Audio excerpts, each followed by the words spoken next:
बिस्मिल्लाहिर्रहमानिर्रहीम, अस्सलाम वालेकुम। लाइव डॉक्टर शाहिद मसूद के साथ मैं हूँ सुमेरा सलीम। नाज़रीन, बानी पीटीआई से मुलाकात के लिए जाने वाले तहरीक इंसाफ के रहनुमाओं को पंजाब पुलिस ने गिरफ्तार कर लिया। तमाम पीटीआई रहनुमाओं को अडयाला चौकी मुंतकिल कर दिया गया है।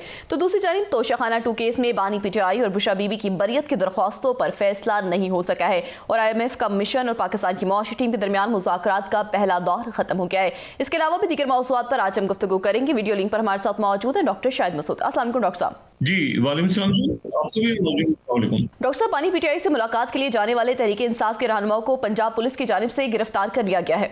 अच्छा देखें जी, पाकिस्तान के जो हालात हैं वो तो एक अफरा तफरी का शिकार हैं।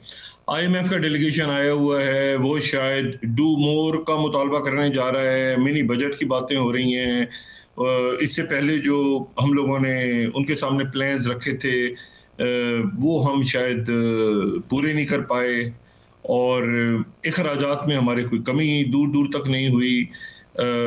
और IMF जो है वो उन्होंने ये जो डेलीगेशन है गालिबन इसने जनवरी या फरवरी में आना था, ये पहले आ गया है और ये ज़ाहिर है इन्होंने एक तरह से चेक किया कि देखा है, छापा मारा है कि यहाँ पे क्या हो रहा है पाकिस्तान में।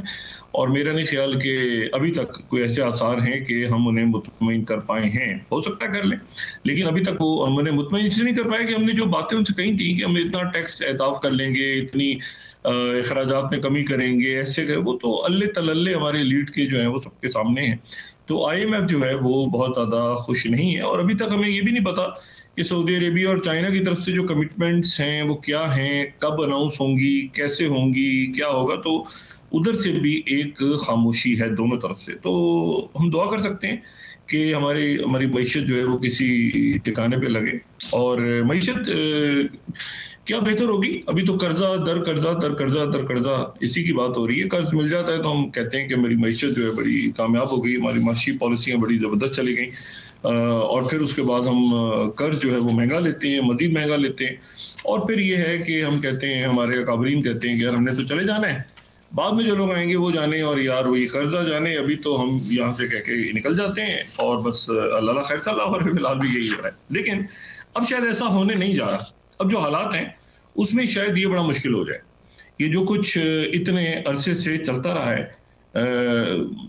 मुल्क से बाहर भी और मुल्क के अंदर भी, वो शायद अब इस वक्त या अगले चंद महीनों या चंद महीनों ही कहूँगा, उसमें उसकी जो हमारी रियासत की जो पॉलिसीज़ हैं वो बहुत तेज़ी के साथ हमें तब्दील करनी होंगी, क्योंकि ये जो पूरा का पूरा सिस्टम है, बदमाशिया का निज़ाम, ये तो फारिग होने जा रहा है। और फारिग हम खुद क्या कर रहे हैं, इसको दुनिया फारिग कर चुकी है और कर रही है आहिस्ता से ग्रेजुअली। देखिए, प्रेसिडेंट ट्रंप के आने के बाद एक हलचल मची है पूरी दुनिया में और उसमें अब ये है कि उनकी तरफ से जो सेक्रेटरी खारजा, सेक्रेटरी स्टेट, एक इंतहाई अहम पोस्ट, यानी ऐसी पोस्ट जो कि तमाम दुनिया के जो खारजा अमूर हैं, यानी सेक्रेटरी ब्लिंकन की जगह आप समझ लें या कॉन्डी राइस की जगह समझ लें या आप इनको जो भी सेक्रेटरी खारजा वहाँ पे रहे हैं उनकी जगह समझ लें, जो हमारे फॉरेन ऑफिस के साथ और बाकी दुनिया की खारजा अमूर पॉलिसीज़ के साथ डील करेंगे, वो मार्को रूबियो करेंगे। ये मार्को रूबियो जो हैं, इनके हवाले से मैं आपको ये बताऊं कि ये जो हैं ये माजी में ये 2016 में डोनाल्ड ट्रंप के अगेंस्ट ये रिपब्लिकन कैंडिडेट के तौर पे खड़ा होने का सोच रहे थे इलेक्शंस में, लेकिन फिर उसके बाद ये हुआ कि ये जो हैं ये इनका नाम भी JD वैंस से पहले जो है जो मुंतखब नायब सदर है उनसे पहले गर्दिश कर रहा था कि शायद ये as a vice president Republican की तरफ से आए, लेकिन ये जो है ये उसके बाद ये इन्होंने जाहिर है कि उसमें दिलचस्पी जाहिर नहीं की और ये जो है ये डोनाल्ड ट्रंप के फॉरेन पॉलिसी के उनके एडवाइज़र बन गए। तमाम जो इस दौरान डोनाल्ड ट्रंप जो हैं वो बाहर के लोगों से मिलते रहे, अपनी पॉलिसी वज़ा करते रहे, तो उसमें मार्को रूबियो का एक इम्पॉर्टेंट रोल रहा। अच्छा, मार्को रूबियो के बारे में ये ध्यान में रखें कि मार्को रूबियो जो हैं वो बहुत सख्त मौक़िफ़ रखते हैं चाइना के बारे में, मतलब चाइना हॉक हैं और चाइना हॉक हैं और चाइना के बारे में बड़ा सख्त मौक़िफ़ रखते हैं। ईरान के बारे में बड़ा सख्त मौक़िफ़ है इनका, और इनका जो मौक़िफ़ है वो ये नेटो के बारे में भी जो है बड़ी क्लैरिटी रखते हैं, और ये कहते हैं कि एक नेगोशिएटेड सेटलमेंट होनी चाहिए, जंग बंद होनी चाहिए, और उसके साथ ही जो है वो मार्को रूबियो का एक फॉर्मल अनाउंसमेंट अभी आज हो जाएगी, शायद किसी वक्त हो जाएगी, लेकिन बहरहाल मार्को रूबियो का नाम जो है वो वहाँ पे डिसाइड हो रहा है। अच्छा, ये कहते हैं कि जी जो पहले ज़ाहिर है रिक ग्रेनल का नाम चल रहा था, वो जर्मनी में सफ़ीर है, वो हो सकता है किसी और पोस्ट पर आ जाए, किसी इंपॉर्टेंट पोस्ट पे।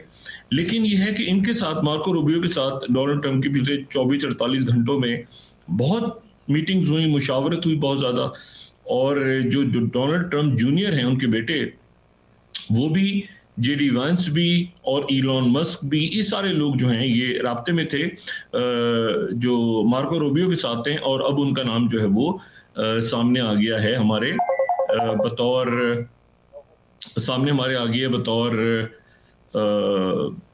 Secretary state. अच्छा, अब इसमें जो एक इम्पॉर्टेंट बात है वो ये है कि ये जो हैं ये इनके जो वालिदैन हैं मार्को रूबियो के, उनका ताल्लुक जो है वो क्यूबा से है। तो ये क्यूबा से इनकी फैमिली माइग्रेट होकर अमेरिका आ गई थी, और ये जो फेडरल कास्ट्रो का जो इनकलाब था उससे पहले ये इनकी फैमिली शिफ्ट हो गई थी अमेरिका। तो ये जो है ये क्यूबा से एक इनका ताल्लुक रहा है, बल्कि इनको कई लोग तो पिछली जो ट्रंप एडमिनिस्ट्रेशन थी इनको secretary of state for Latin America कहते थे। तो क्यूबा के बारे में भी इनके बड़ा बड़ा सख्त मौक़िफ़ है इनका कि क्यूबा के अंदर और लैटिन अमेरिका में जो कुछ हो रहा है, अमेरिका के मफादात को वो वहाँ बड़ा क्लोजली देखते हैं। फिर इनका मौक़िफ़ जो है वो यूक्रेन जंग के हवाले से, नेटो के ये हामी नहीं है, यूक्रेन जंग को ये ख़त्म चाहते हैं कि देखें, और निगोशिएटेड सेटलमेंट चाहते हैं। और उसके बाद दूसरी इम्पॉर्टेंट बात ये है कि ये पाकिस्तान के बारे में कोई अच्छे ख़यालात नहीं रखते। आई रिपीट, ये पाकिस्तान के बारे में कोई अच्छे ख़यालात नहीं रखते, बल्कि पाकिस्तान के बारे में जो वहाँ पाकिस्तान की मुखालफत में जो बिल्स वगैरह वहाँ पे कांग्रेस में आए और मुख्तलिफ जगहों पे, तो उसमें मार्को रूबियो जो है उनका एक इम्पॉर्टेंट रोल रहा। तो ये जो हैं ये सेक्रेटरी स्टेट हैं, ये ईरान और इजराइल के लिए ये बड़े उनकी फेवर में हैं, और चाइना के हॉक हैं, पाकिस्तान के बारे में कोई अच्छे ख्यालात ये नहीं रखते। तो ये जो हैं ये वहाँ पर अब आए हैं, और ये जो हैं ये संभालेंगे वहाँ पे सेक्रेटरी खारजा की जो सीट है वो ही संभालेंगे। अच्छा, उसके बाद जो है वो दूसरा जो इम्पोर्टेंट अनाउंसमेंट हुई है, ये 95 अरब की जो इमदाद अभी यूक्रेन को जारी हो रही थी, उसकी भी इन्होंने उसको भी अपोज किया था। अच्छा, दूसरी जो इम्पोर्टेंट अनाउंसमेंट होने जा रही है या हो गई है, वो माइक वॉल्स हैं। माइक वॉल्स जो हैं वो 50 साल वो अमेरिका के वेटरन रहे हैं, ग्रीन बेरेट जो उनकी स्पेशल फोर्सेस हैं उसमें वो इन्वॉल्व रहे हैं, और उसके बाद जो है वो warrior diplomat, green berets battle from Washington to Afghanistan, ये इनकी एक किताब भी शाये हो चुकी है, और पीटर बर्गर ने उस किताब का जो है दीपाचा लिखा है। बड़े ज़बरदस्त मुसन्निफ हैं और सहाफ़ी भी हैं, और ज़ाहिर है कि मतलब एक अथॉरिटी हैं ये वॉर ऑन टेरर और ये सारे मामला पे। अब ये जो है ये अफगानिस्तान में भी रहे, ये नेशनल सिक्योरिटी एडवाइज़र, ये आम तरीन पोस्ट पे, उस पे ये नॉमिनेशन आ रही है माइक वॉल्स की। अच्छा, ये जो है ये भी चाइना हॉक हैं, और ये जो है ये बुश एडमिनिस्ट्रेशन में भी रहे हैं, और बुश दौर में ये डिक चेनी के साथ, फिर उसके बाद ये डोनाल्ड रम्सफील्ड के साथ, और फिर उसके बाद ये जो है रॉबर्ट गेट्स के साथ। तो ये पुराने, आप समझ लें कि इनका एक फौजी बैकग्राउंड है, अफगानिस्तान में, इराक में, अफ्रीका में कई जगहों पे इन्होंने सर्व किया है, और ये नेशनल सिक्योरिटी एडवाइजर। अब ज़ाहिर अफगानिस्तान में ही रहे हैं तो यकीनन अफगानिस्तान, पाकिस्तान, मशरिक़ वुस्ता, इन सारे मुल्कों की पॉलिसी, अफ्रीका, इन सारी मुल्कों को ये अच्छी तरह समझते हैं और नेशनल सिक्योरिटी एडवाइज़र जो है ये मुंतखब होने जा रहे हैं। ये जो है ये भी चाइना हॉक है और ये जो है ये चाइना के बारे में इनकी बड़ी सख्त पॉलिसीज़ हैं और ये कहते हैं कि भाई यहाँ से मशरिक़ वुस्ता से और यूरोप से और यहाँ से हमें निकल के ज़रा इंडो पैसिफिक की तरफ जाना चाहिए और ये जो चाइना के हवाले से इनके मौक़िफ़ इनका बड़ा सख्त है। अच्छा, फिर उसके बाद एलिसी स्टेफेनिक जो हैं ये वहाँ पर इनकी नॉमिनेशन हुई। अच्छा, आपको अंदाज़ा होगा कि अब ये दुनिया किस तरफ जा रही है और ये भी आपको अंदाज़ा होगा कि तरजीहात क्या होंगी आने वाले दिनों में जो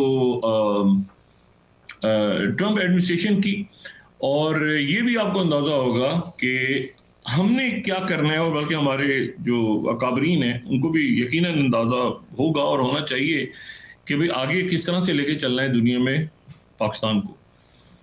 अच्छा, ये 40 साल जो खातून है ये अक़वाम मुत्तहिदा में अमेरिका की मुस्तकिल मंदूब के तौर पे ये वहाँ पे गई हैं और ये जो है ये बुश दौर में भी ये रही हैं एक्टिव और ये जो है ये ताइवान की हामी हैं, चाइना हॉक हैं, इसराइल की बहुत बड़ी सपोर्टर हैं ये।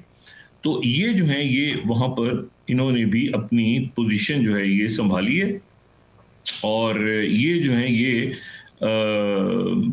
रीअसेसमेंट चाहती हैं अमेरिकन फंडिंग की।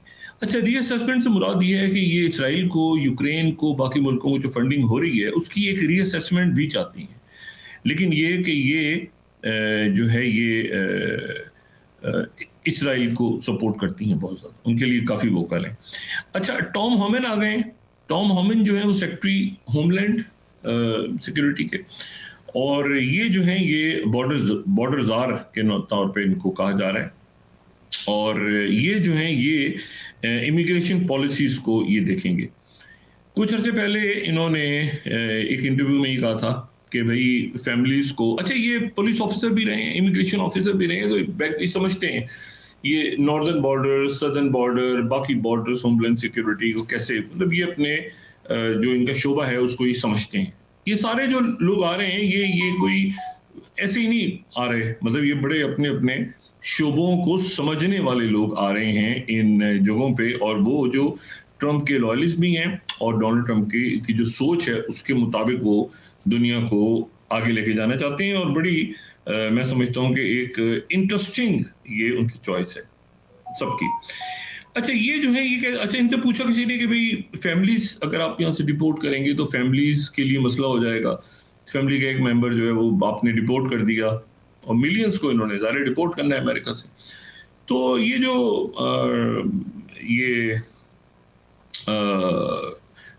टॉम होमन है, इन्होंने बड़ी इंटरेस्टिंग इन्होंने जवाब दिया। इन्होंने कहा जी मसला ये है कि ये तो वाकई बहुत बड़ा इशू है, तो उसका हल यही है कि पूरे के पूरे ख़ानदान को डिपोर्ट कर दिया जाए। अगर किसी में कोई इलीगल इमिग्रेंट हो तो बजाय इसके कि हम फैमिलीज को सेपरेट करें और एक प्रॉब्लम से क्रिएट हो, पूरी फैमिली को ही अमेरिका से डिपोर्ट कर देना चाहिए। तो ये इनकी बड़ी सख्त पॉलिसीज हैं इमिग्रेशन के बारे में। अच्छा, तो Marco Rubio secretary state, Mike Waltz national security adviser, Tom Homan ये जो है ये होमलैंड सिक्योरिटी को हेड कर रहे हैं और एलिसी स्टेफेनिक ये जो हैं यूएन एम्बेसडर जो हैं ये यूएन एम्बेसडर अमेरिका की। फिर उसके बाद स्टीफन मिलर हैं, ये इनकी वापसी हुई है स्टीफन मिलर की और ये जो है ये भी इमिग्रेशन को और डोमेस्टिक पॉलिसीज को देखिए, ये भी हार्ड लाइनर हैं, बिल्कुल क्लैरिटी के साथ इनकी पॉलिसी जो है इमिग्रेशन के हवाले से बड़ी क्लियर है। और सूजी वाइल्स जो है वो हमें पता है पहले ही चीफ ऑफ स्टाफ के तौर पे आ चुकी हैं। अच्छा, अब आ गए सीआईए चीफ। सीआईए चीफ के लिए किन का नाम चल रहा है, ये बड़ी इंटरेस्टिंग बात है। सीआईए चीफ के लिए बहुत से लोग कंटेंडर्स हैं, उसमें एक तो ये माइक वॉल्स का नाम पहले चल रहा था, अब भी माइक वॉल्स का नाम जो है वो चूंकि नेशनल सिक्योरिटी एडवाइजर के तौर पे तो शायद वो सेक्रेटरी अब CIA चीफ के तौर पे उनका नाम ड्रॉप हुआ।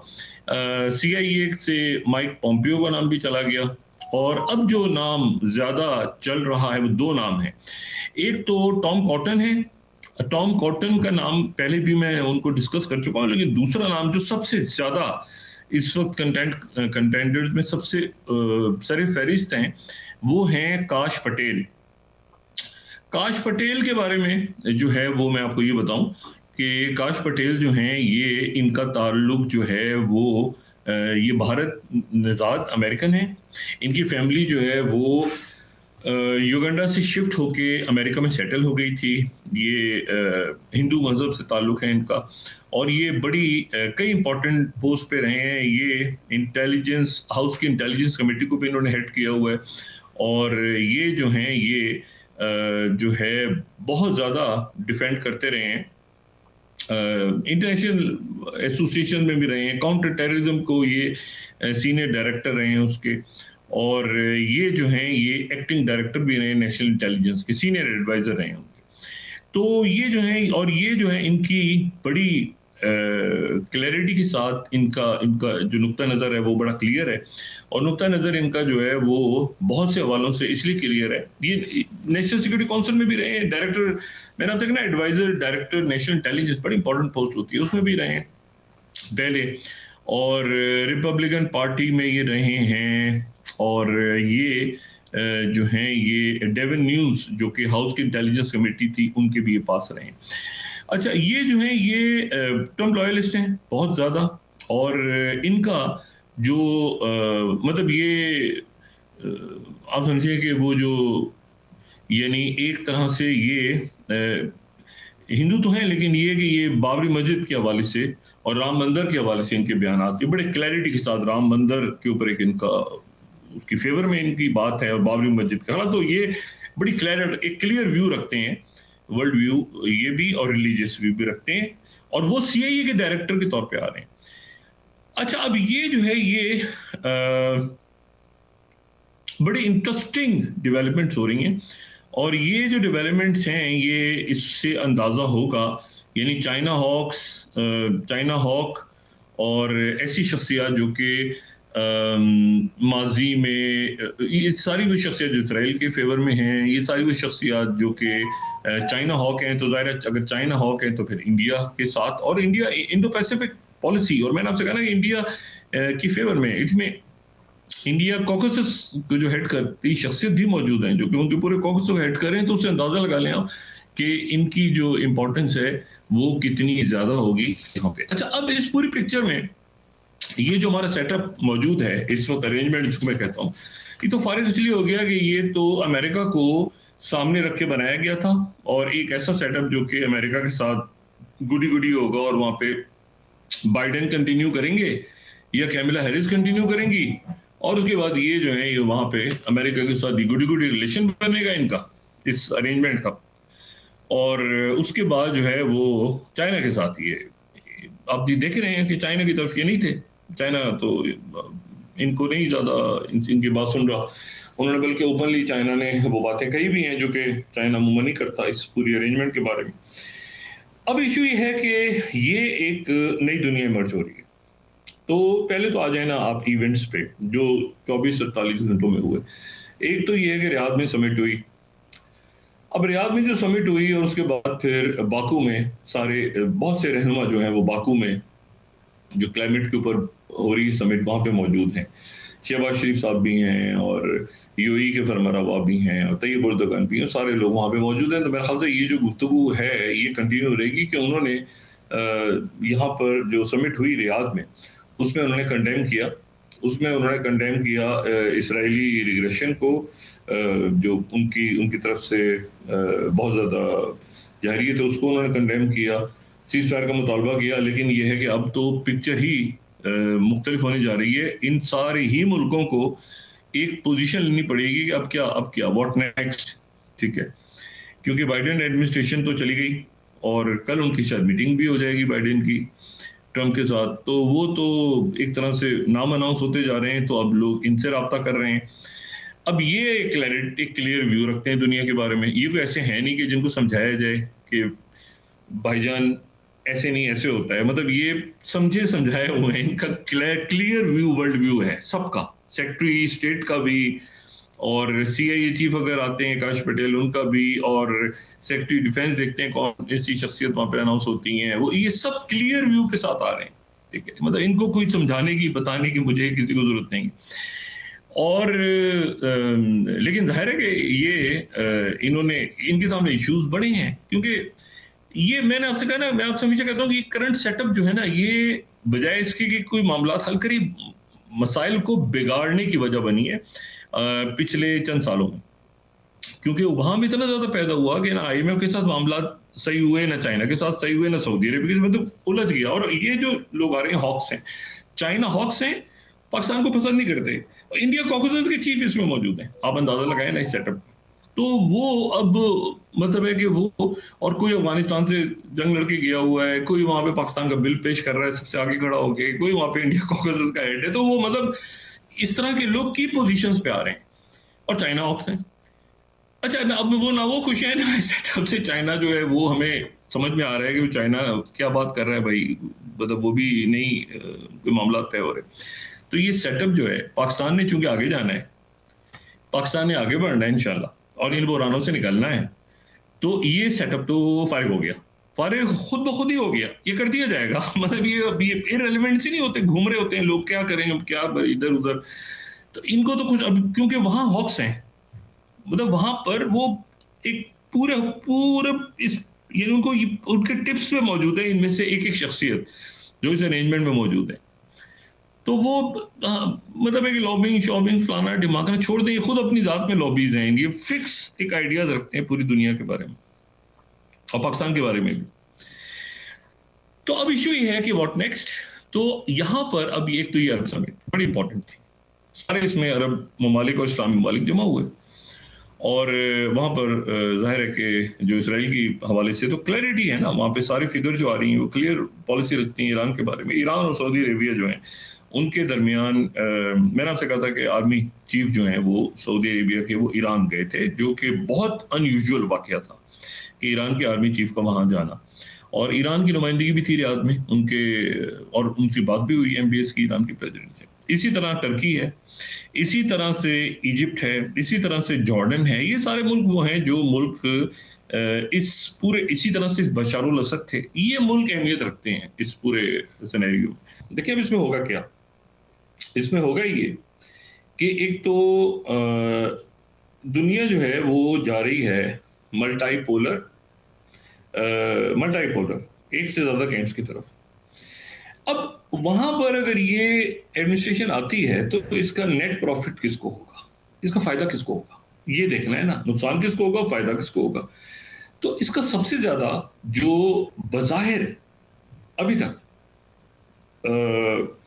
फायदा होगा वो चाइना को होगा, क्योंकि जो कई मुल्क हैं वो अब चाइना का रुख करेंगे, और उन मुल्कों में जो है वो यूरोप के मुल्क भी अपने दरवाजे चाइना के लिए खोल रहे हैं।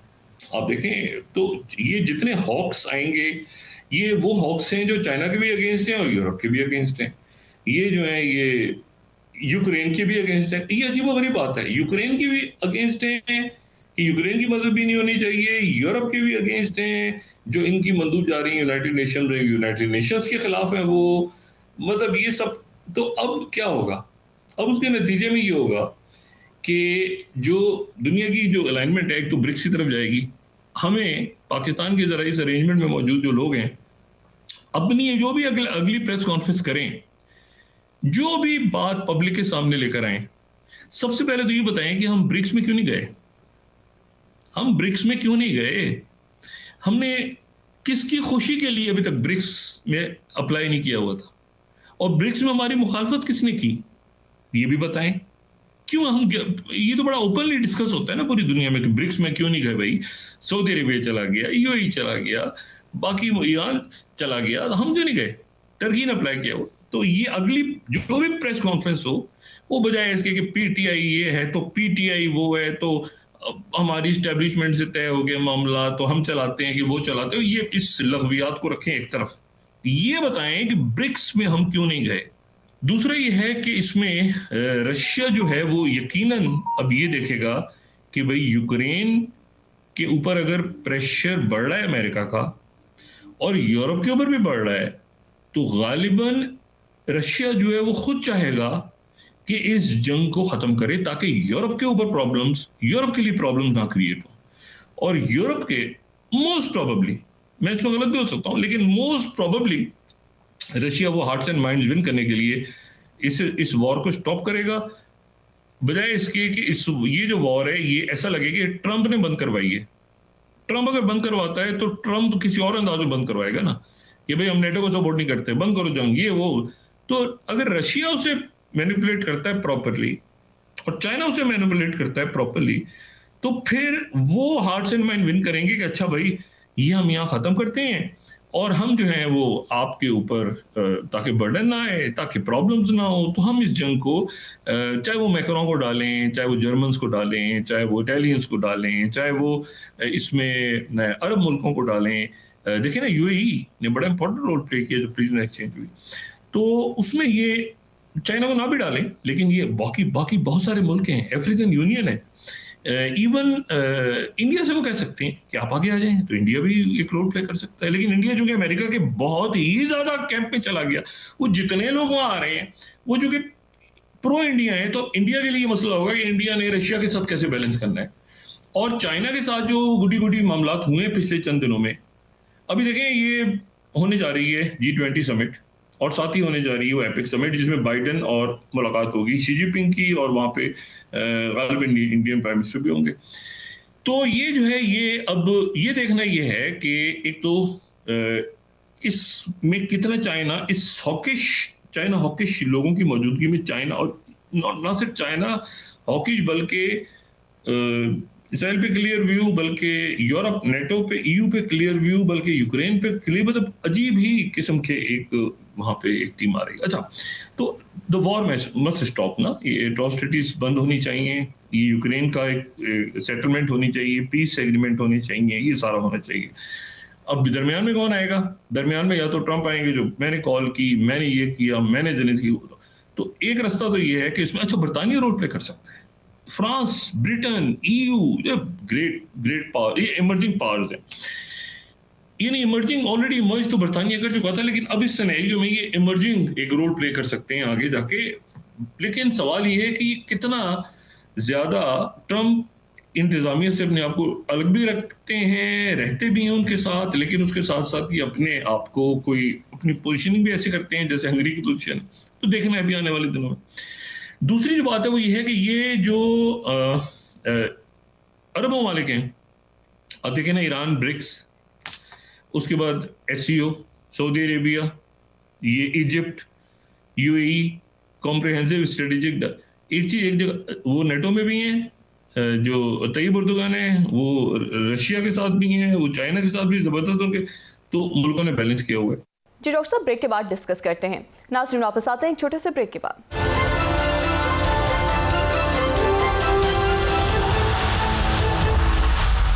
वेलकम बैक नाज़रीन। डॉक्टर साहब, IMF मिशन और पाकिस्तान की मौशी टीम के दरमियान मुज़ाकरात का पहला दौर खत्म हो गया है।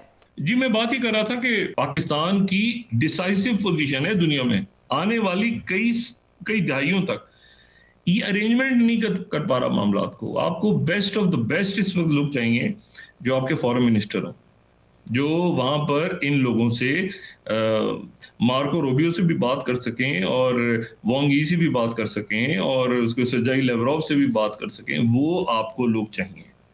तो best of the best foreign office के लोग आप में मौजूद हैं, फॉरेन सेक्रेटरीज हैं, पॉलिटिशियंस हैं बड़े जबरदस्त, वो आपके पास हर किस्म के लोग हैं। इस अरेंजमेंट में नहीं है, आपको सख्त गीर दुनिया से बात करनी है, एक सख्त मौकफ जो आपका वाज़ेह तौर पे सामने आ जाए, हर जगह पर ही एक किस्म का।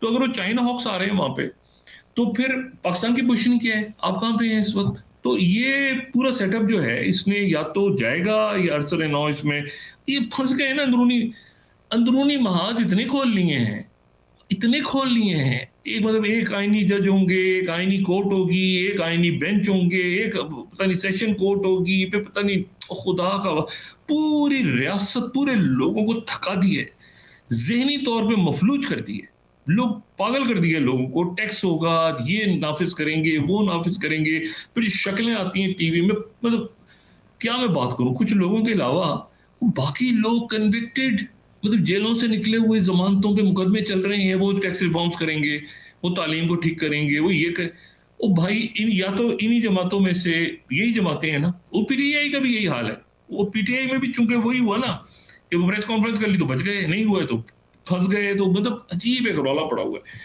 इस पूरे रौले को जो मैं बार बार कह रहा था कि इस इंतशार को खत्म करें, सोशल अनरेस्ट, आपके लोग तो खड़े हो ना आपकी क़यादत के साथ। अब वो क़यादत के का पता ही नहीं है पॉइंट ऑफ व्यू, वो नुक्ता ही नजर ही नहीं पता, वो पूछो भाग जाते हैं, वो पूछो उधर से भाग जाते हैं, उधर भाग जाते हैं, मतलब कोई जवाबदेही नहीं है। और करप्शन जो है वो लीगल हो चुकी है और क्राइम बढ़ता जा रहा है। इसलिए ये सेटअप जाएगा क्योंकि पाकिस्तान बतौर रियासत उसने बड़े मजबूत फैसले करने हैं। आपने वेस्ट के साथ भी रखना है अपने आप को ठीक, आपने चाइना के साथ भी ठीक रखना है, आपने रशिया के साथ, पूरा एक पूरी बिसात लपटने जा रही है।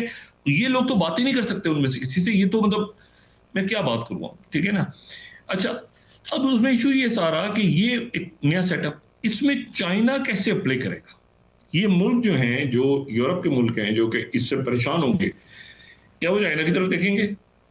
क्योंकि ये तो चाइना हॉक्स है ना, तो ये कि चाइना हॉक बन जाएंगे सारे यूरोप, या जो अरब ममालिक हैं वो चाइना हॉक बन जाएंगे? ऐसा तो नहीं होने जा रहा। तो वो सारे जो हैं वो चाइना की तरफ देखेंगे, चाइना से बेनिफिट उठाएगा। अच्छा, चाइना हॉक्स हैं अगर, तो वो इंडिया को फिर चाहेंगे कि इंडिया चाइना के अगेंस्ट खड़ा हो, उसमें तो कुछ नहीं मिलेगा ना। इंडो पैसिफिक में अगर जाएंगे तो इंडो पैसिफिक की तरफ जाएंगे, चाइना हॉक्स हैं, तो उसमें फिर इंडिया और चाइना के दरमियान जो है एक बर्फ पिघली है। अब अगर बर्फ पिघली है तो जो प्री 2020 जो वहां पे चाइना आगे आ गया था, मेरा ख्याल है, मुझे नहीं पता, बहरहाल जयशंकर जी वहां पे अच्छे उनके एक वजीर खारजा हैं, उन्होंने मिसरीड किया। क्या हुआ ये दोकलाम में, जो जो Indian prime minister Modi Xi Jinping को समझ नहीं पाए, पढ़ नहीं पाए। चाइना कभी कभी कभी कभी अपने जो उनकी टेरिटोरियल, उनकी जो ये सेंचुरी ऑफ ह्यूमिलिएशन में जो कॉलोनियल पावर्स ने आके उनके साथ किया, वहां पे उनके महलात को आग लगाई गई, उनकी बंदरगाहों को जला दिया गया, उनके लोगों का कत्लेआम हुआ, और फिर उसमें से चाइना इमर्ज हुआ है। ये चाइना जो है ये इसको पीछे रखा गया हर तरह से, ये सनती इनकलाब का हिस्सा ना बने, यहाँ पे तालीम ना हो, यहाँ पर लोग जो है नशे के आदी हो जाएं, यहाँ पे वो गजब बहाया गया चाइना पे, चाइना उसमें से इमर्ज हो गया है। जब एक कौम इमर्ज होती है ना इस तरह की क्राइसिस से, एक पूरी दुनिया एक मुल्क के पीछे लगी हो, एक कौम के पीछे लगी हो, सिविल, तो जब इमर्ज होते हैं ना लोग, तो वो फिर इस तरह से इमर्ज होते हैं कि वो फिर कॉम्प्रोमाइज, वो बहुत प्लानिंग के साथ सोच समझ के आगे जाके यही सूरत हाल पुतिन की है। इमर्ज हुआ है ना, दोबारा इमर्ज हुआ है सोवियत यूनियन टूटने के बाद। तो एक दफा वो पूरा एक पावर से चाइना भी नीचे उसको गिराया गया और फिर वो इमर्ज हुआ। इसी तरह से रशिया को भी सोवियत यूनियन को नीचे गिराया गया, वो इमर्ज हुआ। तो वो मेमोरीज उनके साथ, उनके ज़हनों में, ये बड़ी सिविलाइजेशन है पुरानी। अब ये है कि इसी तरह इंडियन सिविलाइजेशन भी पुरानी है, ठीक है, हम भी ये यहाँ पे पाकिस्तान की सिविलाइजेशन भी बहुत पुरानी है, पर्शियन सिविलाइजेशन भी बड़ी पुरानी सिविलाइजेशन है। अच्छा, अब इसमें जो है ये जो इंडस सिविलाइजेशन, ये जो हमारी सिविलाइजेशन है पाकिस्तान की, ये भी कोई 1947 है नहीं, पुरानी, ये तो सैकड़ों हजारों साल पुरानी सिविलाइजेशन है। एतजाज हसन साहब की जो किताब है वो हमेशा मैं उसमें रिकमेंड करता हूँ, हाईली रिकमेंड करता हूँ कि उसको जरूर पढ़ें, जो इंडस वैली पे। अब इसमें इशू ये है कि ये यहाँ पर ये नई जो इमर्ज हो रही है अब दुनिया, तो उसमें बहुत से लोग बैलेंस करेंगे अपने आप को। चाइना उसमें वेलकम करेगा सबको, कि जिसको मसला है भाई, जिसको प्रॉब्लम है, क्योंकि ये सिर्फ हमारे हॉक्स नहीं है, ये आपके लिए भी हॉक्स हैं, ये आपके लिए भी बड़े टैरिफ्स लगाने जा रहे हैं, आपके ऊपर भी, आपको भी बड़ा बेइज्जत करने जा रहे हैं। तो हम तो गुडी गुडी हैं, हम तो बहुत अच्छे, आपको अच्छी टर्म्स पे चाहते हैं दुनिया आगे चले।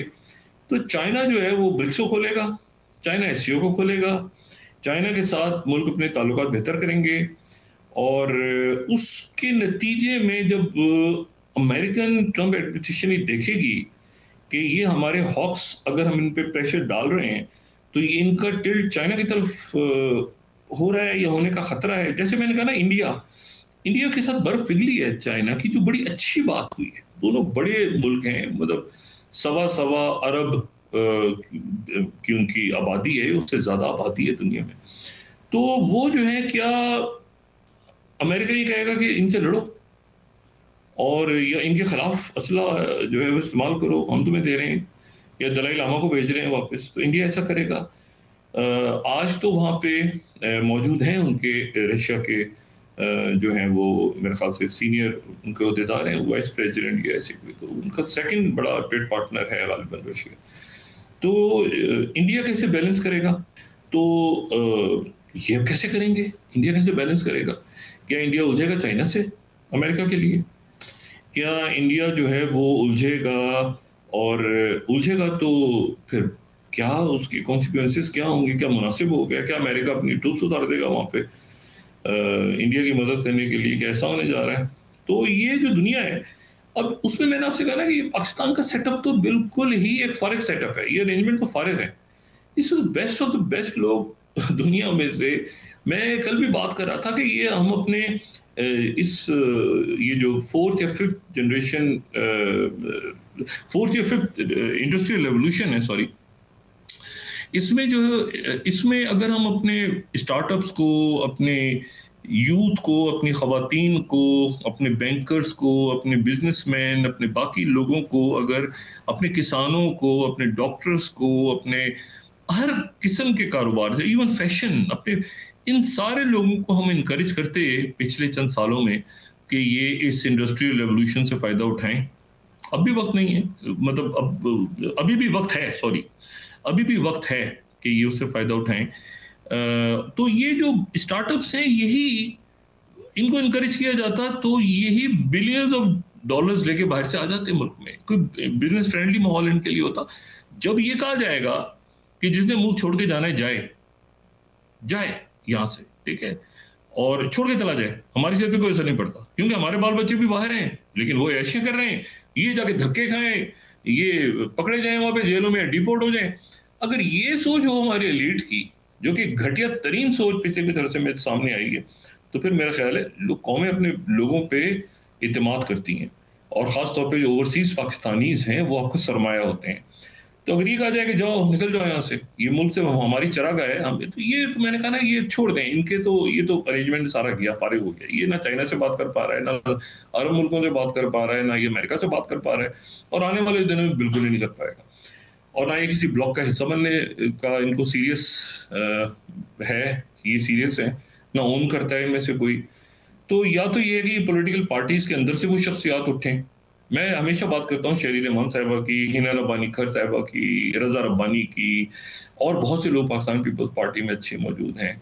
यहाँ जो मौजूद है मुस्लिम लीग नून में, वो तो जाहिर है कि ज़रा सी बात करते हैं, थोड़ी सी, वहाँ थोड़ी बहुत जमहूरियत पीपल्स पार्टी में थोड़ी बहुत शायद नज़र आ जाती है कहीं, लेकिन बहुत ज़्यादा नहीं आती। यहाँ तो ज़रा सी कोई बात करता है तो फारिग हो जाता है, शाहिद खान अब्बासी साहब की तरह, या मिफ्ता इस्माइल की तरह, या बाकी लोगों की तरह। बाकी पीटीआई जो है वो अब उलझी हुई है अपने आपस के मामलात में। उनके मुख्तलिफ रहनुमा जो है आपस में लड़ रहे हैं, ये सब कुछ कर रहे हैं, लेकिन ये है कि ये कंटिन्यू तो इस तरह नहीं रह सकता। ये इंतशार वगैरह मुल्क में अगर ज़्यादा फैलता है तो उसका फ़ायदा तो हमें नहीं हो रहा। सिक्योरिटी के मसाइल बहुत हैं, बलोचिस्तान में क्या हो रहा है, बाकी जगहों पे सोशल अनरेस्ट है। आप ये देखें कि इस वक्त जाके आप कह रहे हैं कि बिजनेस लोग लेकर आए, ये तो अलग है ना कि टैक्स इतने लगा रहे हैं आप, और ये तो अलग है कि आप उनको कितना करप्ट अनासर उनको पहले पकड़ लेते हैं, एयरपोर्ट से उठा लेते हैं और उनसे पैसे पहले मांगते हैं, और फिर उनको बिजनेस फ्रेंडली तो छोड़ दें। इशू ये है कि आप उनको हवा भी नहीं दे सकते, पानी तो छोड़ दें, पानी का तो पता नहीं क्या हाल है, हवा ही नहीं है। स्मॉग और फॉग और ये और वो और बीमारियां लोगों को, तो इसमें आप कह रहे हैं इन्वेस्टमेंट करें आके। वो वही बात ही है कि सारा पैसा खाया गया यहाँ पे, अरबों खरबों रुपया पिछले सारा साल दहाइयों से खाया जा रहा है और मुल्क से बाहर जा रहा है, और उन मुल्कों में जा रहा है जिनके बाद आप जाके कहते हैं मैं हमारी मदद कर दूं। तो ये मेरे ख्याल से सिलसिला खत्म हो गया है। अब इसको करना, ये देखिए ना, इस दुनिया में कैसे सर्वाइव करेंगे आप? ये प्रेशर आ रहा है ना, अब आना शुरू हो जाएगा थोड़ी देर में मजीद। मैं नहीं बोलूंगा, हम नहीं बोलेंगे, आवाम चुप रहेंगे, बोले बाहर से लोग कहेंगे ना कि भाई 1 मिनट हट जाए, आप ये चाइना या रशिया या अमेरिका या अरब ममालिक कुछ तो कहेंगे ना आपसे कि आप कुछ ठीक करें अपने मुल्क में, तो क्या ठीक करें? पब्लिक की मरम्मत करें? नहीं, पब्लिक की मरम्मत क्या करें? पब्लिक की मरम्मत तो हो रही है, आप कुछ और करें, कुछ अच्छा करें, कुछ अच्छा सोचें, कुछ अच्छा प्लान करें, आपके लिए बड़े मौके हैं दुनिया में एज अ पाकिस्तानी, लेकिन ये ना करें जो कर रहे हैं। तो हम खारजा पॉलिसी, वही बात, नंबर पहली प्रायोरिटी हमारी अपनी इंटरनल सिक्योरिटी, एक्सटर्नल थ्रेट्स जो दहशतगर्दी की सूरत बार बार जन्म लेती है, कांस्टेंट फैक्टर है। मैं हमेशा कहता हूँ हर मुल्क में दहशतगर्दी एक बहुत बड़ा क्राइसिस है, लेकिन उसको आप एक पॉलिसी उसके ऊपर डिजाइन करें कि हमने दहशत टेररिज्म को ऐसे करना है, और उसमें इकोनॉमिक टेररिज्म को सबसे ऊपर रखें। इकोनॉमिक टेररिज्म होता रहेगा, लोग गुर्बत में रहेंगे, लोग परेशान हाल रहेंगे, उनको तंग, करप्ट लोग उनके सरों पे बैठे हैं, उनको तंग कर रहे हैं हर जगह, ऊपर से नीचे तक मैसेज आता है ना कि ऊपर कौन बैठा है भाई। तो वो उनको आप इस इश्यू से निकालें, उसके बाद आप देखिए कैसा अवाम, कैसे लोगों में कैसा पोटेंशियल आता है, और बाहर से अपने पाकिस्तानियों को वापस बुलाएं इज्जत के साथ, उनको ओवरसीज पाकिस्तानियों को इज्जत दें। आप एक मुल्क से छोड़ के चले जाओ, मुल्क हम ये कर देंगे या फलां कर देंगे, तो ये तो मेरा ख्याल है कि अब बाहर से जो प्रेशर आने वाले हैं, मैंने सारी शख्सियत का नाम बताया आपको, और उसमें ये फैसला में करना है कि हमें किस ब्लॉक में जाना है। फॉरेन पॉलिसी बहुत इंपॉर्टेंट है। रियाज खोकर साहब, अल्लाह ताला उनके दर्जात बुलंद फरमाए, और हमारे जो फॉरेन सेक्रेटरीज हैं फॉर्मर, वो बड़े वो तो पूरे इंस्टीट्यूट रहे हैं फॉरेन पॉलिसी के बारे से, और मसूद खान साहब हमारे, और बाकी बासित साहब, और बेशुमार नाम है, किसी का नाम लो। तो फॉरेन ऑफिस को एक्टिवेट करें, अच्छे वहाँ पे लोग हैं। उसके बाद ये है कि जो बैंकिंग सेक्टर में, जो फाइनेंस में बेहतरीन लोग मौजूद हैं, वो ऐसा आदमी ना लेकर आए कोई जो बार बार आके कहे कि जी हम क्या करते हैं, हम तो फेल हो गए, हमारे साथ तो ताउन ही नहीं किया, एफबीआर ने हमें ठीक नहीं होने दिया। वो टाइम गुजर गया भाई, वो टाइम गुजर चुका, बहुत कहते हैं पुलों से पानी गुजर गया। अब ये देखें कि अब इन लोगों से कैसे बात करनी है। अब आप छोड़ दें इस बात को, अच्छा जी वो डेलीगेशन आ गया तो हम उसको खुश कर देंगे, तो वो उनके नाज नखरे बर्दाश्त कर लेंगे आईएमएफ के डेलीगेशन के, उनको खूब खिलाएंगे पिलाएंगे तो शायद हमारे मामला हल हो जाएंगे। ये पब्लिक का पैसा है और पब्लिक को आपको जवाब देना पड़ेगा, और ये बड़ा गोल्डन चांस है पाकिस्तान के लिए आने वाले दिनों में कि पाकिस्तान बतौर रियासत कैसे एक अपना रोल प्ले करता है।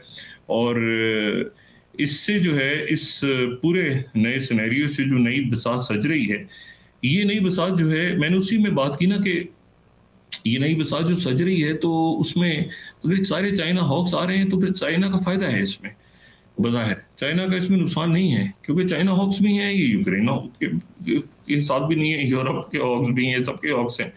तो फिर ये जो है मशरिक़ वस्ता पे भी एक इनकी लाइन है। तो मेरे ख्याल से इसमें चाइना कैसे फ़ायदा उठाता है और रशिया कैसे फ़ायदा उठाता है, और ये मुल्क सारे इकट्ठे होकर खुद भी तो एक आपस में देख रहे हैं ना बैठ के कि क्या हमने आपस में लड़ना है दोबारा, डिवाइड एंड रूल, या हमने इकट्ठे होकर पॉलिसी बनानी है, जैसे कि कल रियाद समिट में हुआ, सारे मुल्क इकट्ठे हुए। हालांकि उनके अंदरूनी इख्तलाफात तो बहुत हैं, लेकिन इस वक्त तो पिछले चंद सालों से आप देखें तो उनके अंदर सुलह हुई आपस में। इसी तरह यूरोप का बड़ा एक इंपॉर्टेंट कलीदी रोल इमर्जो के सामने आएगा। लेकिन क़यादतें होती हैं, लोग होते हैं जो जिन पे अवाम ट्रस्ट करते हैं, वो क़यादतें सामने होती हैं। ये अपने लोगों को पकड़ना और धकड़ना और ये और फलां और करप्ट लोग बैठेंगे, नहीं नहीं के साथ बात होगी, नहीं इसी के साथ, इस तरह नहीं होता। तो बड़ी अपॉर्चुनिटीज है हमारे पास, और मैं समझता हूँ कि सिस्टम तो ये चला गया है ना, इसको तो ऐसे ही बस लेके चल रहे हैं, वो पता नहीं क्या वजह लेके चल रहे हैं, तो चल रहा है बस। अदालतें में आओ, एक ही जगह ले आओ, दूसरा बेंच बना दो, तीसरा बैठ, ये इशू है पाकिस्तान का इस वक्त। ना लोगों के पे इंसाफ है, ना लोगों को कुछ पानी मिल रहा है, ना लोगों को ताज़ा हवा मिल रही है। अब लगे हुए हैं ये होगा, ऐसे होगा, 26वीं शिक नहीं 27वीं आएगी, शिक नंबर 8 के तहत ये होता है। वो क्या, ये मैंने कहा ना चंद दिनों में अभी ये अनाउंसमेंट्स हो रही है ना वहां से, अभी आप इसकी हीट देखिएगा, जो गर्मी आएगी ना चारों तरफ से इसलिए मैं कह रहा हूँ कि या तो एक तरफ आपके मामला ठीक हो ना, मशरिक की तरफ ठीक हो तो मगरिब खराब हो, मगरिब खराब हो तो आपके चारों तरफ से आप खड्डा लेके आपने लोगों को क्या चढ़ाई की हुई है। तो थोड़ा सा जरा मेरा ख्याल है कि हमारे आने वाले दिनों में ये इस अरेंजमेंट में मौजूद लोग भी ऐसे हैं जो कि अच्छी बात करना चाहते हैं, लेकिन उनको परमिशन ही नहीं है, उनके मुंह पे टेपें लगा दी गई हैं कि आपने कोई अच्छी बात, खबरदार जो आपने कोई अच्छी बात की, आपने जो बात करनी है वो आपने सिर्फ गालियां ही देनी है और कुछ नहीं करना।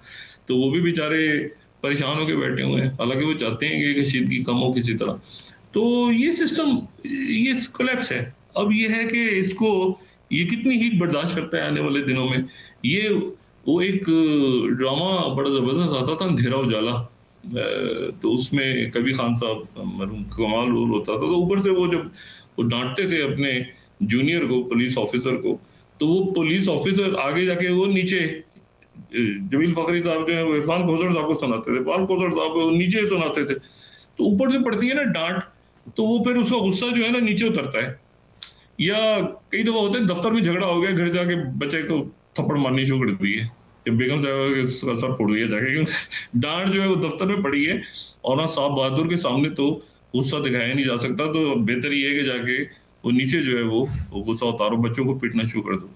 तो हम ये उम्मीद करते हैं कि हमारे अकाबरीन बच्चों को नहीं पीटेंगे, कौम के ऊपर जरा कम जुल्म करेंगे, और जिनसे उनको बात करनी चाहिए उनसे वो बात करेंगे और मुल्क और रियासत के लिए बात करेंगे। जी बहुत शुक्रिया डॉक्टर साहब। नाज़रीन, के साथ ही आज का प्रोग्राम अपने इख्तिताम को पहुंचा। मुझे सुमेरा सलीम को इजाजत दीजिए। अल्लाह ने के बाद। जी डॉक्टर साहब। जी, अपने दोस्तों रिश्तेदारों गिरदोनवा के लोगों का सब ख्याल रखिएगा। अल्लाह हाफिज़।